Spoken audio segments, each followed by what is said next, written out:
This is Learning Works, a podcast presented by Hone. It's a series of in-depth conversations with L&D experts, HR leaders, and executives on how they've built game-changing learning and development strategies, unleashed business growth through talent development, and scaled their global L&D teams. Tune in for the wisdom and actionable insights of the best in the industry. I'm Tom Griffiths, CEO of Hone. Welcome to Learning Works.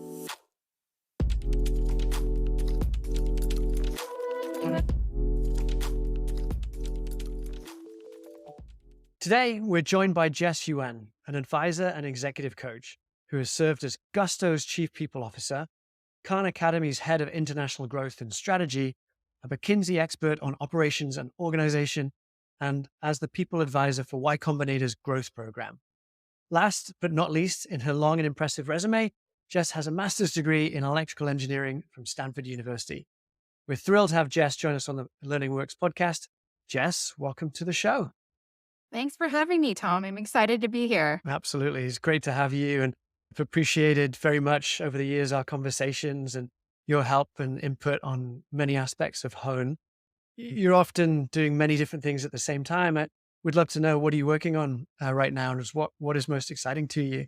Currently, I have three things that I'm spending my energies on. And the first is my family and just helping them to learn and grow and figure out how to navigate this crazy world. I have two kids who I keep saying little ones, but they're not so little. They're now 4 and 6 years old, and they're just sponges right now and so curious and thankfully still cuddly. So I'm really trying to savor this time with them. Second, I'm working on my one-on-one work with clients who are just amazing, incredible leaders, many of them at VC-backed companies. And the focus of my work is as an executive coach and advisor to them and helping them to navigate the ups and downs of what's been going on in the VC world, economically, and the broader landscape, and just come through it and with more confidence and clarity and care, and trying to do that both at the individual level as well as at the team and company level. And then last, the thing that I've been focusing on is myself, and both investing in my own growth and self-care. And it still feels a little selfish to say that. And perhaps it should even be like, it's something I'm working on. So perhaps it should have been number one to start with. But I spend a lot of time caring for those around me and trying to think about how to have care for me on equal footing. And so one of the things I've been doing lately is just being coached by other coaches. It's been something I've done since I started my coaching practice. And I really love experiencing different coaching styles and the insights that come out of it. And it's a great reminder too of how I can even better serve my clients. Yeah, it's great. You need to be on both sides, I think, of the conversation to see how best to engage in those conversations. And you're right, being coached and coaching at the same time has that symbiotic relationship. So that's great that you're doing both, and credit to you for spending time on all those things. I would say you've probably got one of the most diverse backgrounds of any guests we've had on the show. Startup advisor, chief people officer, strategy leader at Khan Academy, product manager at Yahoo, McKinsey, electrical engineer. I'd love to know, as you reflect on all of that, how do you think these different experiences have shaped your current worldview and how you work with your clients? Yeah, when you list it all together like that, it is a lot. And I think, diversity of experiences, it really leads to just having that breadth of being able to see different perspectives. And from my experiences, there's some specific skills that I've pulled from each. Like I'll talk about 80-20 and problems and how to speak in groups of 3, because those are very consultant things to do. I tend to So you just did that in the first question. Very good. Yeah, it's happening. It's almost like I can't help myself. I break down problems like an engineer, and I tend to align data and people like a product manager, and I get to know people like a business development person, which was actually what I was hired to do at Gusto back in the day. And I'm really trying to maintain the mindset of an executive, given my in-house experience there and the work that I do now. But moreover, I think these different experiences allows for different facets of thinking and perspective. And each of us, each person is so fascinating because we have our own worldview. And those are the things that help us to empathize and learn and grow and stay curious and recognize the value of each of the things that others bring to the table and help us operate in the world. One thing I love about the breadth of what all of this brings together is, how do we connect ideas and thoughts and patterns across what we see? And so the broader the experience base, the more that you can have these really cool connections coming across it. And My late friend Eric's son, who was an engineering leader at Meta, he used to say leadership is all about dot connecting. And it's because from that perspective, you're in a set of meetings or privy to information that only leaders see. And I think the same is true at any level, that the experiences that you have in the workplace, the meetings that you're in, the people that you're interfacing with, the customers that you're speaking to, they're unique to you and to your role. And so we each have something really incredible to be able to bear and bring to the table on that. And so all of these breadth of experiences, I think, is this dot connecting is really about systems thinking. And I think that the breadth of experiences for me has supercharged this systems thinking for me. Yeah, it's so interesting you say that because I totally agree on the dot connecting as a manager, as a leader, on what you need to bring together. And oftentimes, as you're connecting the dots, you need to bring people on a journey so that they can understand how you're connecting those dots and explain the why, explain why you didn't go certain pathways. You mentioned a few mental models there or thinking techniques. And that was one of the things I noticed when I worked with a couple of McKinsey consultants earlier in my career, just had these frameworks or ways of thinking that were extremely powerful. And believe it or not, part of that experience was a motivation for Hone because they'd been so well trained at McKinsey to have these frameworks that really anyone can learn and use. But it was just so powerful in solving problems and having influence that I felt like everybody should have access to that kind of learning. So that formed part of the basis for Hone. But good for you for getting that so earlier in your career. Thank you. Yeah, and I think systems thinking is really something that's so valuable in the people space because Hmm. so much is interrelated and interconnected. It's if someone asks, "Hey, someone came to me and asked for a raise, should we give it to them?" It's not just a simple yes or no answer. I think all of us recognize maybe there's some questions about that specific employee, but there's a whole broader set of questions like, what's our compensation philosophy? How does this relate to performance? What are the operating cadences upon which we make these decisions? What are the expectations of this level? What are our company values support? And as you pull at the thread, you start to realize, hey, it doesn't just touch maybe our total rewards person, but it's also touching maybe our HR business partners and maybe some other parts of the people space. And then as you pull and pull and pull further, it's all connected. And so Right. rarely is a people decision made in isolation of other parts of the organization. So I think it's a really powerful way of thinking that lends itself really well in the people space. Yeah, totally agree. And like you say, those point decisions are rarely just that decision. So you can pull on the thread and get into broader issues, but at the same time, you want to not boil the ocean. And so knowing how far to go or what problem to scope right now is also really important. You mentioned systems thinking there. I think that'd be really great to dig into to help people think through how they approach problems. How would you define the elements of systems thinking? I love that we're coming back to what is this thing and how do we break it down? And so Hmm. I start with definitions. And so for me, systems thinking is about understanding a system, and a system could be a complex organization or a process or a series of connected actions. And so thinking in systems means thinking about the inputs and outputs of that system, the dynamics of how those things work together, or the synthesis of it all together. And so I think when you ask, how can somebody become better at systems thinking? I do break it down into a couple of big components. The first is first principles thinking. So coming back to what are the things that we know to be fundamentally true. And so if I'm talking about an issue with a company or trying to tackle a problem, what I might start with is what are these fundamental truths? And they might be something like our company values, or maybe the criteria we agreed to be optimizing on for this issue. And if it doesn't exist, we either pause to create it, or sometimes we're like, we're moving so quickly. I still encourage a quick straw man, a quick draft of what we can loosely agree on at that time Hmm. to ensure that we have our system calibrated, so to speak, that we are aligned. And so questions that I might ask might look like, which of our values does this relate to? Or what is the criteria we'll use to make a decision at the end? And if you ever get pushback, like, that's not an important question, or we'll figure it out at the end, I would encourage leaders to take a moment and just nudge a little further. I know it might not seem like a worthwhile investment at this moment in time, but I really encourage us to consider it because when we get to the end, we'll have much more clarity that we're making a decision that relates to what's really important to us. So, first principles thinking, I think, is really helpful to make sure that we understand the outline and the boundaries and the like fundamental truths of what we're trying to do together. The second type of thinking related to systems thinking that's fundamental to it is what I call level up thinking. And when I was at McKinsey and management consulting, we they talked a lot about learning to level up. So when you shift from being like an associate or an analyst into a manager role, they talk a lot about leveling up your thinking. And the idea is to get to a different perspective by going one step broader or one step higher than the current plane of thinking. And so if I'm trying to influence a VP, I might actually think about, well, what's the CEO's perspective? Because most likely the VP is actually trying to optimize for what's important to the CEO, which is oftentimes what's important for the company.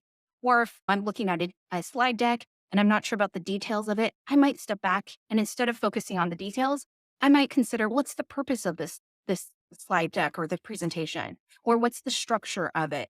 And so I might take that one level higher view before I focus on the details.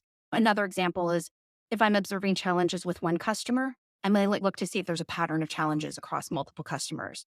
So leveling up really allows to understand the broader system at work. And so sometimes I get the follow-up question around like, is this similar to strategic thinking or how does this relate to strategic thinking?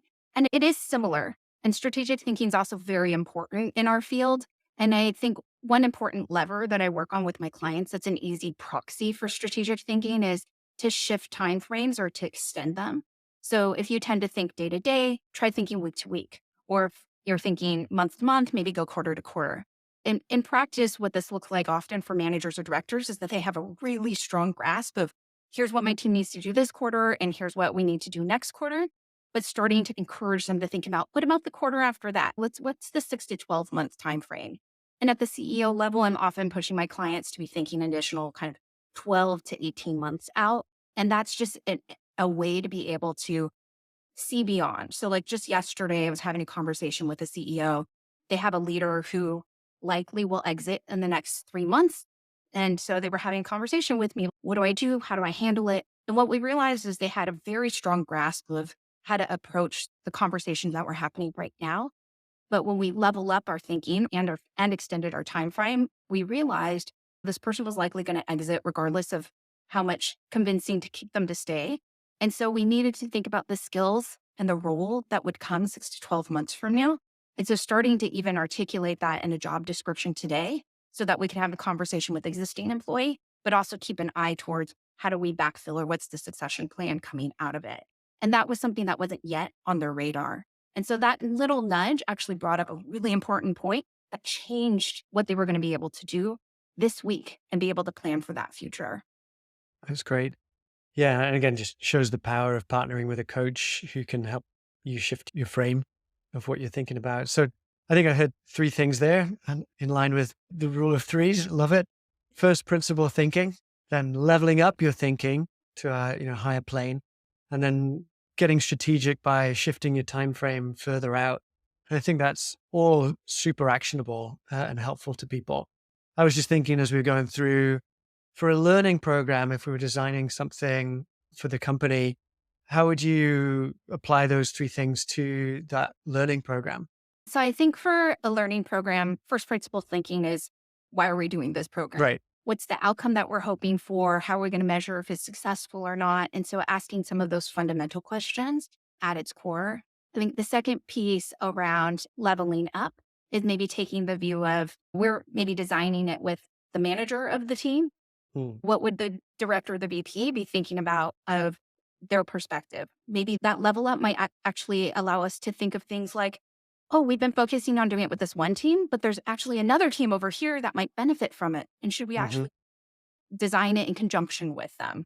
Or maybe there is an opportunity to be partnering with another resource from a different team to be able to come in on the design aspects of it. And so it just leads to, if we can level up our thinking, maybe there's opportunities we're not currently thinking about that would make it more rich in the design and the execution of what we're doing there. And Mm-hmm. then the third is extending time frame. So a great example of this that's coming up really often now is like, how is AI going to be influencing what our company's doing in Hmm. 2024? A year ago, it was like murmurings of AI. I feel like this year is really, if your company's not thinking about AI, what's going on? And so 2024, I think is really where we'll start to see it come into play. And so that's a great example of, okay, if I think out 6 to 12 months, I can start to see trends like that start to influence what our company's focused on and therefore let's take AI as an example. If AI is going to be a really big part of our strategy in 2024, what should I, as a learning leader, be thinking about AI with respect to my organization? Whether it's how do my employees learn how to use AI, or is it do we even leverage AI in how we are allowing our employees to learn? And so I think that can be another wonderful way just to be thinking, okay, if I put myself in the shoes of strategy, thinking next year, what are those big trends? And then how do they influence what I may think about or prioritize for today? Yeah, that's so helpful. And you can contrast that with just the opposite approach, which would be a much more kind of do it as we've always done it. We're just going to do what everybody else does as a point solution of a learning program or a learning tool. And I was just thinking in my mind as you were going through those 3 points of how to apply this framework to learning leaders about how much more influence you can have with the senior team and with C-level executives and CEOs if your thinking is first framed that way so that you're thinking about things in the right way and covering more angles than you would otherwise, but also forms a great foundation to tell a more executive level story when you're focused on the outcome first and is leveling up your thinking and you're thinking in a more strategic time frame. And it's just helpful because so often we hear either the feedback or the advice, you need to be more strategic. You need to get a seat at the table. And everyone's like, yes, I need to be more strategic. But that's a really helpful, actionable way that you can firstly be more strategic and then sound and lead more strategically. So it's super helpful. Yeah. I think strategy is one of those terms that sounds like big and lofty. And I like to actually come back to the origins of the word of strategy and actually comes from, interestingly enough, from war. Like it is Mm, it in war and thinking about, okay, what are all the potential actions that our enemies gonna take? And for each of those actions, how do we prepare for it? And thinking about, okay, what are the weather conditions and what are our resources and how much food do we have and where can we hide things or what are our routes and what are the trade-offs around it. I think many of us don't want to be thinking about war in the regular day to day. There is some real value in understanding that when we talk about strategy, we're really thinking about what are our options and how do we think about the resourcing around it? What are competitive threats? What are our strengths? And how to balance that all. And for anybody who wants to practice more kind of strategic thinking, the SWOT analysis is a great kind of straightforward, easy one. And SWOT is an acronym that stands for strengths, weaknesses, opportunities, and threats. And you literally have 4 boxes on a page and you list out what are our strengths, what are our weaknesses as an organization, what are the opportunities, and what are the threats. And that often highlights areas that you can start to think about or gaps to close that you would fold into your strategic planning. love that. Yeah, I think we often see the SWOT analysis around the place in business textbooks, like, oh, that seems so simple. How could really base one of a really sophisticated strategy on that? But if you actually take the time to go through it, you'll surface guaranteed something that you weren't thinking about before. And again, if you're grounding in those first principles of what you do well and not so well, and what the world has as an opportunity and a threat, then you'll be able to come up with a richer, better informed strategy and use those insights as the basis for the storytelling that you're going to need to sell it to other people. So, yeah, I love that tip. Yeah. The last point you mentioned there was around just taking a longer term view. And some organizations get quite extreme about that. I know you're at Khan Academy. I've heard Amazon thinking very long term. What anecdotes or stories have you seen from other companies that do that well? It's funny at Khan Academy, Sal used to ask, where will Khan Academy be 500 years from now? And what's crazy, but also so helpful about that thought exercise is just what all is still true about that Mm, world. And I think a lot of the things that we get mired in or bogged down in our day to day thinking is that there are a lot of assumptions that we wouldn't get around. In education, well, Common Core is still going to exist next year. So we're trying to work around it. In 500 years from now, there's mm, probably going to be a different system. And what mm. could that system be? And so I think sometimes this like long term view or evolution actually helps us to get out of the present day and be able to really open up our minds. I think the Amazon example is really interesting because Bezos said he ran the thought exercise 10 years ago. Like 10 years from now, what will still be true? Like it was actually the opposite. And in that case, he realized, hey, customers are still going to be asking us for lower prices. I highly doubt there's going to be a customer coming to me saying, hey, can you make this stuff more expensive, please? And they're still going to want faster shipping. No one's going to be like, hey, could you slow that down? Like, a couple things. a little too fast for me. I need more time before my products come. And so then he heavily invested, knowing lower prices and faster shipping were going to be still critical. He heavily invested in the infrastructure to be able to make that happen. And that's why we had such kind of incredible shopping experience. Prime Day, we're recording this like very close after Prime Day finishing. And so it's like Prime Day is this like crazy experience that I think for those of us who are adults are like, this is magical because as kids, like that was just such a foreign thing. Like we used to go to the store and maybe buy it, or if it shipped, it was like weeks upon weeks to arriving at our doorstep. So I love this idea of how do you break out of your current forms of thinking? Because when you're doing strategy planning or long-term planning, it's so easy to get mired in the assumptions that we make around the business. And so these thought processes of take it extra long term, or what are the things that will definitely be true or definitely not true, help us to highlight the assumptions that we make and allow us to then build our business model in a way that we have to take bets, whether we want to or not. Business is about making decisions that require us to have some risk associated with it. And so in these cases with Sal and with Jeff Bezos, what they were doing was trying to get the organization to figure out what were like some of the craziest things, but also not, right? It wasn't actually crazy for Bezos to say, yeah, of course, we're going to want lower prices and just faster shipping. Now let's put a ton of money into the infrastructure Hmm. for that. And that's partially how he got a lot of investors to buy into, we're not going to worry about quarter to quarter earnings, but we're Hmm. going to invest for the long term. Yeah, it was a great example. And I think he's also famous for saying, we have this vision, could be a 10-year vision, and that's firm, that's where we're headed, but we're flexible on execution. So how we get there will depend on what we learn and what the environmental conditions are as we go. And I think that's a nice segue to the flip side of kind of nice, crisp strategic planning, which is no plan survives contact with the enemy, or whatever the quote is. And as we live through what seem like increasingly uncertain conditions in many ways, some people call them kind of VUCA conditions. What advice do you have for leaders who find themselves operating under that kind of VUCA condition? I feel like the last few years has just been ever evolving list of VUCA conditions, lots of volatility, uncertainty, what's happening in Israel. And between the pandemic and January 6th, it's just one thing after another, inflation Hmm. rising and the collapse of Silicon Valley Bank. There's like a huge list of things that I continually feel like I cannot even believe or fathom. And that I think many leaders are having the same. So I think when facing volatility and ambiguity and complexity, I think the first is take a breath. It sounds so simple and yet so important. And maybe not even just one breath, but take a few breaths and maybe take a walk around the block or do something active. But Hmm. really what you're trying to do is calm down your system and assess where you're at, because taking care of your body and your brain is foundational to being an effective leader. And so think about your mindset, your well-being.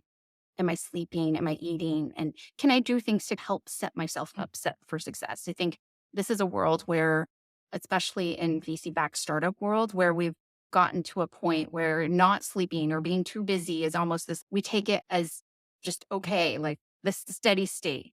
And I think the shift to come back from that is really important.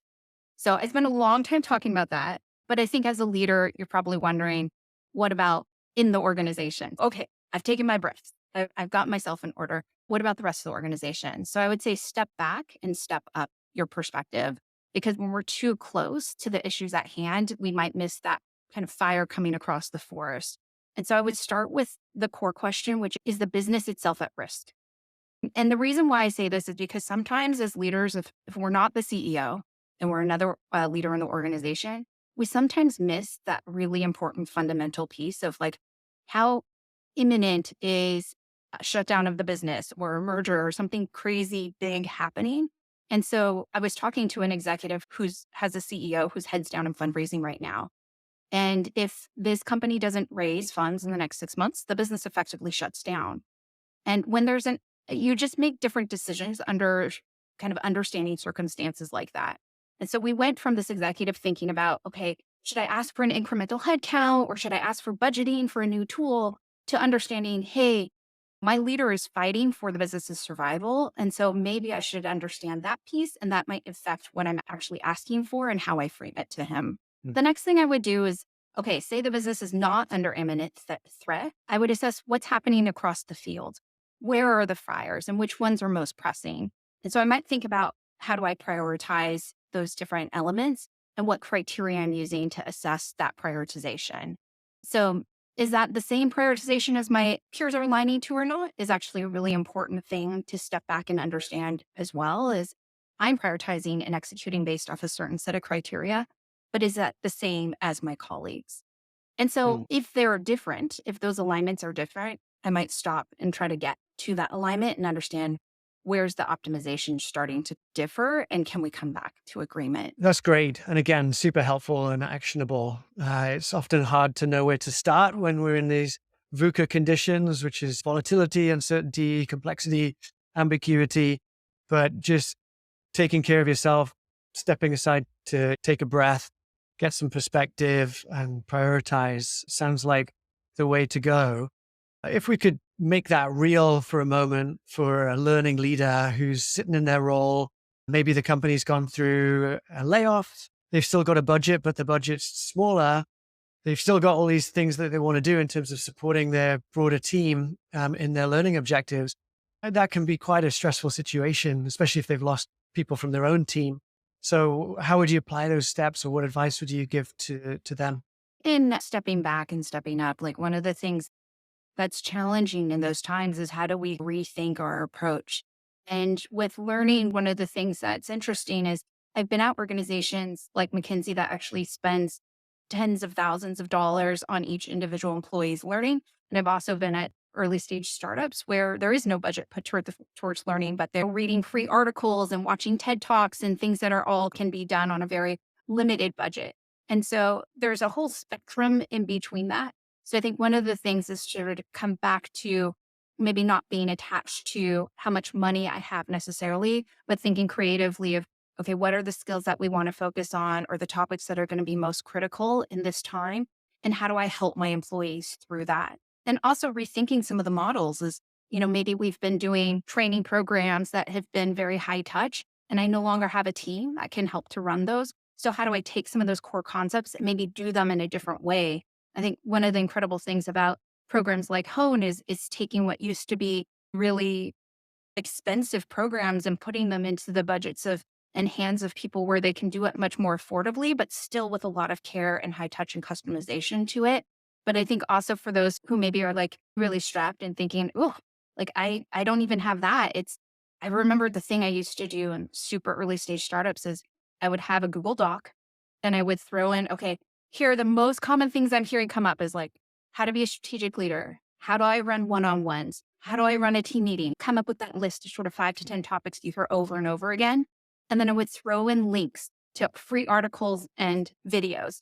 And I would send it out to everybody in the company or to the managers and basically say, hey, if you're looking for learning opportunities, here are some of the most popular things that we're hearing about and some great places to start.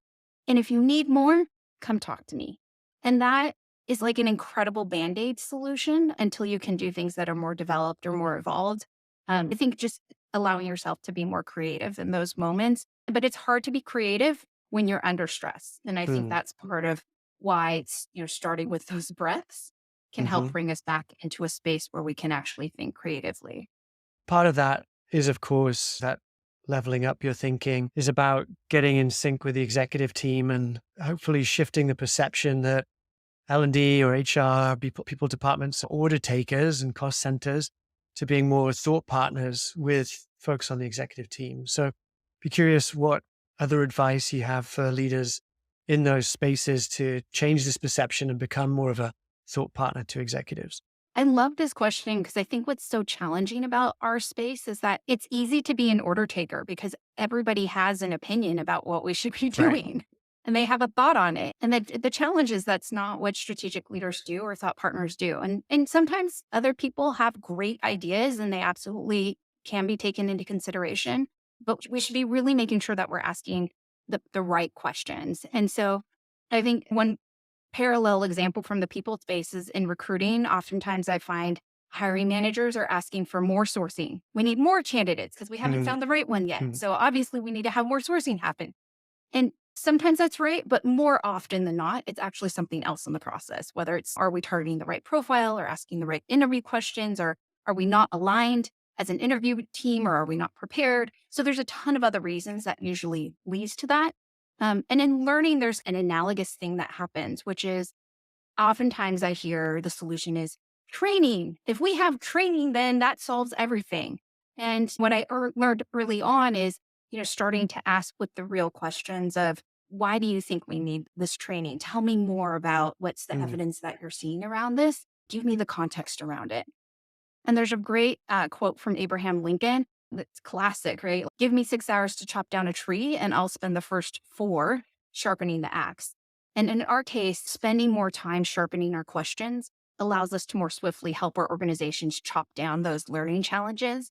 And so I think just coming back to our leadership and being that thought partner and saying, I hear you're excited to run this training. Catch me up on your context. What have you observed? And a lot of times we do have managers who are spot on correct and we need a training. But there are also a lot of times where they're trying to solve for something else.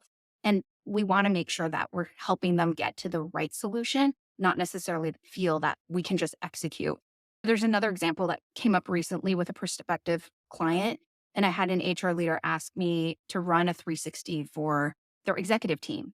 And as an order taker, I could have said, great, here's how I run 360s mm, and here's how much it costs and let's get going. But instead, I stepped back and just said, essentially the context question, tell me more about why we want to run a 360 and how have they been used in your organization and has this team run one before? So just trying to get a little bit more color around it. And what I ended up uncovering was they had never run a 360 before. The organization doesn't really give feedback to each other. The leadership in particular has never given feedback to each other. So it's a rare thing in the organization. And the ask was actually coming from the CEO, but the CEO was being asked by his board, how was the team performing? And so the 360s were actually not a tool for growth or a tool. It was actually, hey, which executives deserve a raise or should be fired? And we need an answer on that. And so the 360 was being put out there for that. Immediately, I had some concern.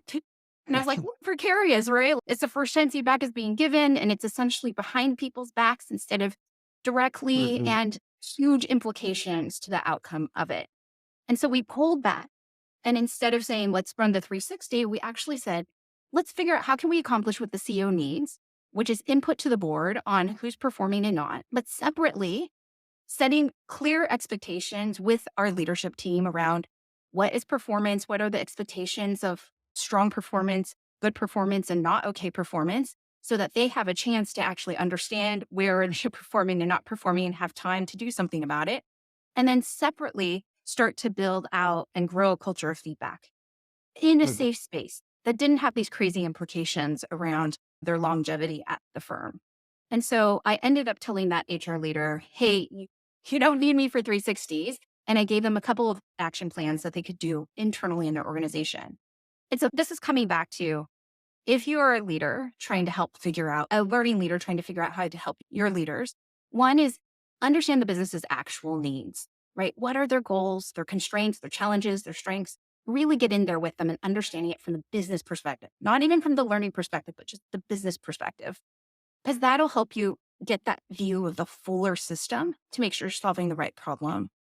And then second, help your leaders to think strategically about what they will need in the coming stretch. So in this case with the 360, I was saying, okay, once we get this, then we get the results from it. So what happens Mhm. with it? And then what happens with it? And so you're trying to play forward what's coming and what are the options that you see and the pros and cons of that path forward. And then the third part is then once you have understanding the business needs, helping them think strategically with that sort of longer term options and view is making sure that they can make a case for it. So we can be there to help augment or level up how they're thinking about it, whether it's helping to collect some data to support it or helping them to better understand what their teams need. But thinking about how do you get insights and put those into their hands to make it easier to make those decisions. Yeah. And it's a clear illustration or situation in which you can use the framework or the thinking principles we were talking about earlier of getting down to first principles. Like, why are we hiring for this role? What does good look like? Or why are you asking me to do these 360s or run this training program? Just to get to the essence of it. I think also in a budget constrained environment, if you've been running a program for a while, and it's just been the thing you've always done, but now you suddenly haven't got budget for it. Going back to the first principles, like why are we doing that in the first place? what else, to your example, could we be doing that's lower budget, more creative, that addresses the same first principles is a nice application of that earlier idea. And then shifting the time frame as well. So from that situation that you find yourself in of the order taker, because someone has assumed you're an order taker, you're both digging for the first principles and trying to shift at least part of the conversation to a longer term time frame. That's going to really, I would say, benefit the outcome and the solution that you jointly get to with your executive, not and also improve their perception of how useful a partner you can be, and that sets you up well for those kinds of conversations in the future. So you're a really nice example of applying what we talked about earlier to the scenario that often learning leaders find themselves in, which is, taking the order. Absolutely. And I think getting in there and really understanding the business is so critical to being that strategic partner because it allows you to really understand the broader system. It's like, how do we make money? How do we lose money? How do we retain our customers? What are the levers around that? And I think sometimes it can feel intimidating at first, especially if you haven't been somebody who's been immersed in it. I was lucky I started my career on the business side. So it wasn't as big as a stretch.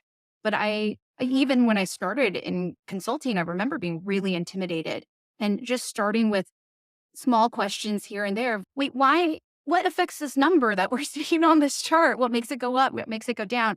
And it allows your business leaders to see you're curious. We're people involved in learning. So we would like to be able to exhibit our growth mindset, being okay with being curious and vulnerable and making mistakes. And so sometimes that question asking puts us in that position of showing that growth mindset and is great for role modeling for the team, but also frankly for ourselves of, yeah, we are growth mindset around this. And so embracing that flexibility and that mindset and in these times in particular of a lot of change happening is really helpful. And so I think whether it's applying it to how do I become more business minded or how do I rethink how we're approaching learning in this environment, I think can be applicable in multiple situations.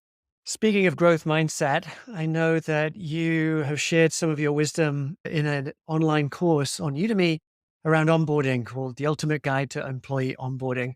So thank you for doing that. If people want to go deep on that, they should go check out the course. But was wondering if you could just give us a high level of where you think onboarding programs tend to go wrong and how we can address that. I think onboarding it tends to often be an afterthought for many organizations, not purposely, but it just slips through the cracks. And so I think the two biggest challenges, though, outside of just a time investment in it, is one, misunderstanding the purpose of onboarding. Hmm. I think there's often this assumption that someone signed their offer letter, they're fully committed and fully sold on being a part of this team.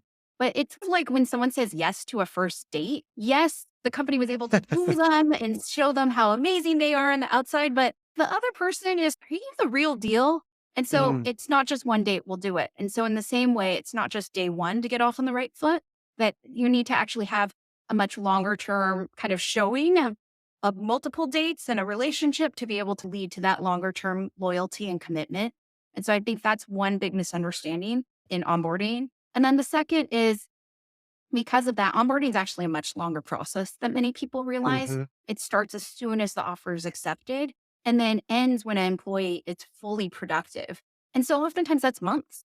And so it's not just a quick couple hour orientation and the support and engagement to really get people ramped up and fully productive is much longer than it often is understood to be. Hmm. Hmm. Yeah, because sometimes companies default to, it's your first day, here's your Slack login and your Google Apps login, and you should meet with these people and good luck. I had one job where I literally was handed a stack of things from a person who owned the responsibilities and was like, okay, this is now yours. Okay, I guess I'll start reading this stack. Yeah, totally. And so if it's not, here's your logins and here's a stack of things to learn and do, but what does a good onboarding sequence look like, starting with before the first day and then for those first few months as they get productive? Yeah, I tend to think about onboarding in four phases. And so one is pre onboarding, like what's all the stuff between the offer letter being signed and day one, where you're still trying to make sure that the employees like super excited. And how do we make that first week a little bit more efficient? Just because there's tons of information oftentimes coming at them as they're learning the organization and all the new systems, plus their team and their role. And so to the extent we can piece it out over time, the easier it is because it'll be more digestible for them. We're also still in that wooing phase of let's still make sure that they stay excited. Ghosting it's Right. happening with employees, still happening from they sign the offer. Not everyone's showing up on day one. So we're still in that mode of we're excited about you. Are you still excited about us? And then in week one, it's really thinking about how do we make sure we can pay you and we can make sure that you have all the system logins that you need. There's a lot of logistics involved. There's also a very big psychological component of is everything that this candidate heard about us through the recruiting phase coming to be true in that week one? My manager said they were really excited about me, but oh, they didn't show up for lunch to meet me on the first day. Are Mhm. they actually still excited about me? So trying to make sure that there's a match between what I heard and what I'm actually experiencing. Mhm. And then in month one, you're really trying to make sure there's an opportunity. I think one of the biggest opportunities in month one is that there's touch points to understand what still hasn't been answered or what's blocking your way to being able to fully understand what's going on. It's a chance for managers to reset on roles and responsibilities and expectations and what success is going to look like, and a chance for HR or the people team to really be able to check in and make sure that we can both iterate for future employees to have even more positive experiences, but also for these employees to make sure blockages are being unblocked as fast as possible and serve Mhm. as an extra data point or sounding board point for the employee to be able to facilitate the relationship and the conversation between that employee and their manager and the team. And then across the next few months beyond month one is really thinking about how do we make sure that they're ramped up and onboarding and fully productive of all the things required for their role. So those are the four big phases of it. But I think for an effective onboarding program, I would say there's kind of three things that I would heavily emphasize. One, align your stakeholders. That example of the manager not showing up for lunch. Mhm. There's one of a couple dozen stakeholders that are involved in making an onboarding process smooth. So figuring out how do you really allow people to understand who are involved in the process, the importance of onboarding and the impact of if they get pulled out. I had a manager back in the day at one of my companies, halfway through onboarding, I got pulled out because they thought, oh, it'll be much more important for you to sit in this meeting to help you get ramped up on your job. And to be honest, I had no idea what was going on in the Mhm. meeting. And still to this day, I'm wondering, wait, what did they do in onboarding? Because maybe there was something really cool I missed out on. So I think getting alignment on what's more important with your stakeholders and that it can work seamlessly is really important. I've Mhm. seen companies where an employee will start and benefits don't get started on time or payroll isn't happening. And so there's a lot of different stakeholders to make sure it's seamless. Mhm. The second thing I would recommend is create a journey map. Mhm. So on the customer experience side, this gets done a lot and it's getting done more and more on the people side of the house, which is great. But create a journey map of the key moments in a new employee's experience and highlight at each of those points or those milestones, what is that new employee thinking? What are they feeling? What are they doing at each step? And so being able to understand across those phases and those touch points, where are their gaps? And are we actually creating that thinking and feeling and doing that we actually want them to based off of what we're giving them at those moments in time. And then the third and final thing I would encourage is just consistency and more consistency on what this experience is. And so it should be an iterative process, but consistent. I myself experienced an experience where I started a new job and I didn't have lunch set up with anybody on the first day. And yeah, I just took it as okay, fine. Like it's not amazing, but it's good enough and it's fine. But then the next week, a new employee started, and my manager, same manager, was waiting for the next new employee outside the elevator. And he had a special song playing for them, like a soundtrack going. And then he had ordered lunch for that employee and had special meetings set up for the whole first week.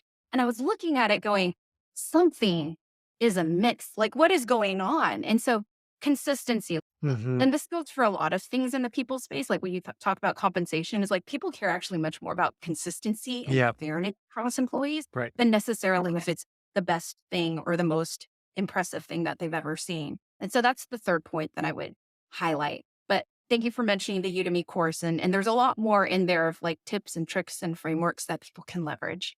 And I like how you analogized it to the customer experience that we often create. I was thinking of it from your product management background of mapping out a user experience. And at some points through that journey, you'd want to be measuring. So I'm just curious if there's if you've seen any benchmarks or way of understanding how well are we doing. We might be thinking we're doing great, but our newest cohort thought that there was some challenges. So how would folks measure that like you would a product? I think what's a couple of things is that the fact that more and more people leaders are thinking about the employee experience as a product is really cool. And Yeah. Colleen McCreary, who was at Credit Karma and a number of incredible companies, and somebody I look up to, she talks about this a lot and has a really great blog post on this if anybody wants to look it up. But I think measuring, are we running an effective onboarding program or any program basically? I actually think a lot less about external benchmarks. They can be helpful to a degree, Mm. but I discovered early on in my consulting days, anytime you put a benchmark in front of somebody, it's like they already love benchmarks and are already bought into the fact that the benchmark is going to be great, or they hate benchmarks and they're going to like then nitpick at it and why it's like not exactly their sector or for the Hmm. size of company or exactly the same thing. And so I sparingly use benchmarks when it's helpful. But what I more so is try to measure things that we can see internally and progress and measure against ourselves. Hmm. So if I'm looking at onboarding, for example, I might be sending out surveys at the day one, week one, 3 months in marks, and trying to understand, do employees have what they need in their job? Do they understand what their job is supposed to be? Do they understand how they're going to be set up for success? Do they feel like their managers are supporting them? And so asking questions that can be answered in a way it's a relatively qualitative assessment, Mm. but it's put into quantitative measures so you can see progress over time. So I think about quantitative and qualitative measures. I like to collect both verbal and written. What could be better? What would you like to see? Types of things. But it's essentially that over time, are we seeing that there are different questions that are being asked because the more fundamental or foundation ones are getting answered? Hmm. Are we seeing employees more engaged? Are they getting ramped up faster? And so thinking about elements like that, I think there's also longer term metrics for onboarding that are really interesting to look at, which is the correlation, and hopefully there's some causation, but correlation at least between retention. Are these folks staying for longer? Are they performing better? And trying to understand. I think with recruiting, there's always a partnership too of what was our expectation of this person coming in and how does that compare to how they actually do? And how much of that was dependent on how we set them up for success during that onboarding phase. Thanks so much for all of that. I've just got one last question for you. It's our rapid fire segment, stop, start, continue. So, given the trends in the industry, what do you think the average learning leader should stop doing? Instead of start, stop, continue, one thing I like to do is I wish, I wonder. So I think instead of stop, I would say, I wish learning leaders would think about or stop being learning leaders first and business Mm. leaders second and start thinking about being that business minded thought partner and understand the business, really deeply understand the business because we care. So get curious about their business metrics and their business fundamentals and really dive into how's the business earning money and retaining customers. Get in there with them because I think it'll lead to even better insights and even better programs for helping your employees learn. Love it.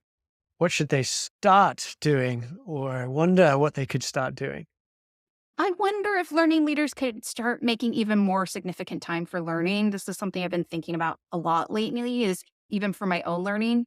Even though I love learning, it's hard to make time for it. And I think sometimes when we do it in our day jobs, we don't prioritize it as much as we would like to. And so I wonder if learning leaders could spend even more time learning about newer approaches and the tools. These are rapidly shifting in our space and so, whether it's amazing programs like Hones or play with AI tools, I think major changes are afoot and it'll really benefit to be investing even more into learning.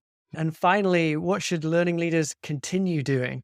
I would say what I love about learning leaders, what I like about it and want them to continue doing is continuing to be so caring and willing to experiment with new ways of approaching learning.